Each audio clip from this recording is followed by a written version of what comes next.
Hey, how's it going, everybody, and welcome back to the vlog. So today's video is about how to get the most out of your Dji Spark's Wi-Fi signal when it comes to clarity and range. As you may already know, you can actually hook an OTG cable to the back of your Spark's controller and connect it to your phone. There are a couple of reasons why you might want to do this, and I'll explain why. In fact, I'll actually show you why. Alright, so before I show you how you get the most out of your Wi-Fi signals using your stock controller without any help, first I want to explain to you how the Spark communicates and how you can use that to your benefit. So first off, the Spark communicates using two Wi-Fi bands. It uses 2.4 and 5.8. The difference between the two is 2.4 is better for longer distances. So if you got Wi-Fi routers in your area or anything like that, they're probably going to communicate on 2.4 so that they can get further across. I mean, from one end of the penetration, so they can get from one end of the house to the other, which is also going to create a lot of traffic on the 2.4 channel. So while you can get further distances on 2.4, there's a lot of traffic to have to deal with, and if the drone cannot find a clear channel, you're not going to get that far. It's going to return to home on you. So 5.8 is the opposite. 5.8 has a clearer channel bank. So there's not a lot of traffic on 5.8, but you're not able to get the same distance. So knowing that, you can use that knowledge to your advantage if you want to manually control what channel or what band your Dji Spark broadcasts on. If I'm out in a wide open area where there's not a lot of cell phone antenna or neighborhood Wi-Fi traffic, I'm going to use 2.4 to get the longest distance out of my Spark. If I'm in the urban area, I mean, if I'm in the city area like I am right now and I'm in my apartment, there's a lot of Wi-Fi signal and I'm flying over or close to developments. I'm going to go to 5.8 because I know there are going to be clearer channels and my Spark is going to be able to keep a clearer signal for longer, even though it might not be as far of a distance. Here's how this works for you when you're working with the OTG cable. So if you're working with the OTG cable, here's what you get. You get a better connection from your remote control to your phone. And an indication of that is this little icon right here. It shows you that you're now capable of getting an HD signal. So you get a clearer picture on your screen while you're flying around with the OTG cable connected. Now, of course, that's going to depend on how far you are from your drone. If you're flying it out, the further you get away, the longer it's going to take for that signal to get back to you, and that's going to drop from HD down to probably standard quality video or standard quality image. And that's the same with like even the DJI Mavic. It has like 1080 up to like a mile, and anything past a mile you're going to drop to 720. So distance is going to affect the clarity of your picture, but at close distances using the OTG cable, what you can see here is that you are able to get an HD signal.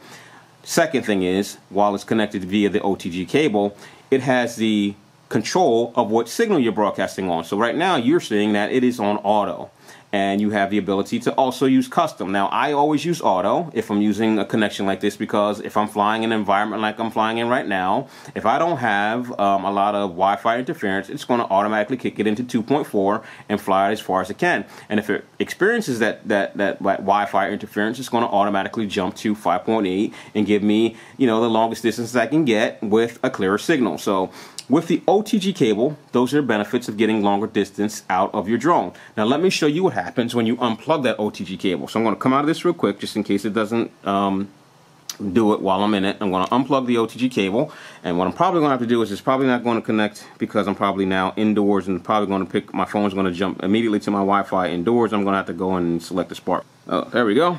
Okay, so I'm back. Now, let me get that back in frame.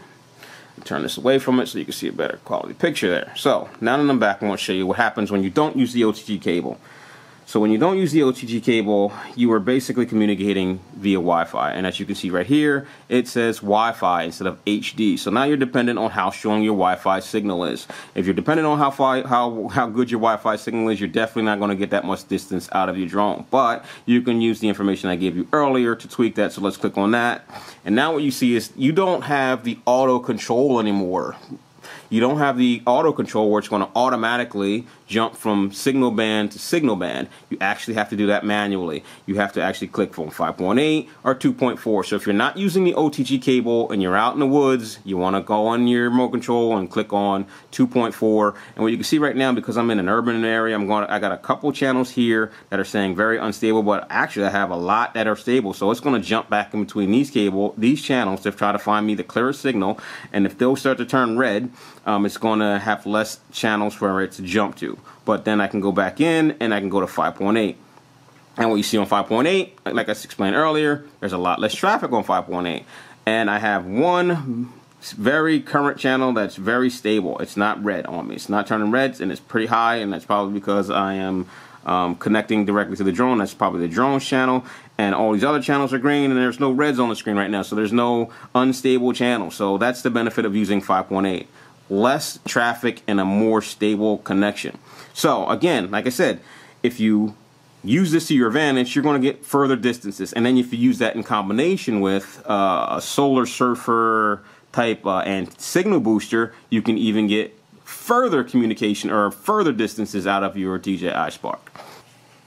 So there you go, guys. That's how to get longer range out of your DJI Spark without doing a lot of modification to it. Now, I know there's a lot of guys out there, including myself, very shortly, who have done antenna mods, which are able to take this thing out.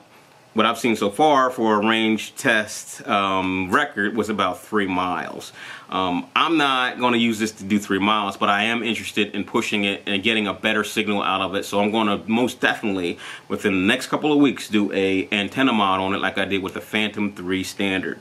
So if you're interested in that, stay tuned, because I'm going to show you how to do it cheaper than going out and buying an expensive pre-built kit for you. I'm going to tell you how to get the parts. I'm going to tell you how to do the modifications, and actually I'm going to shoot a video on how to do the modifications. So please like and subscribe if you want to see that, and just click the notification so that you know when it's happening.